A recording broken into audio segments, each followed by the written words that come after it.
السوشيال ميديا ولعت بالفترة الأخيرة بعد ما انتشر فيديو جديد لابنة الفنان أحمد الفيشاوي، والكل صار يحكي عن التغيير الكبير بشكلها وحياتها. ناس كتير انصدمت من قديش كبرت وصارت شابة ملفتة، خاصة إنه آخر مرة الجمهور شافها كانت وهي طفلة صغيرة. أما هلأ فصارت تطلع بإطلالات مختلفة وتشارك متابعينها تفاصيل من حياتها اليومية بلندن.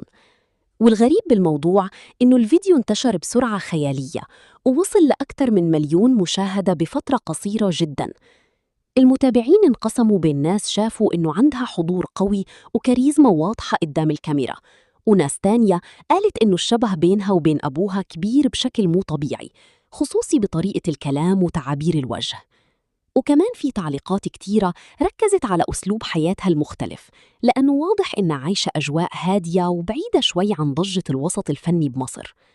بس بنفس الوقت في ناس توقعت إنه تدخل عالم التمثيل أو حتى الغناء بالفترة الجاية، خاصة إنه عندها ثقة كبيرة بالنفس وطريقة ظهورها قدام الكاميرا ملفتة جدا. وفي متابع كتب تعليق صار ترند بحد ذاته وقال: مو معقول هي نفسها البنت الصغيرة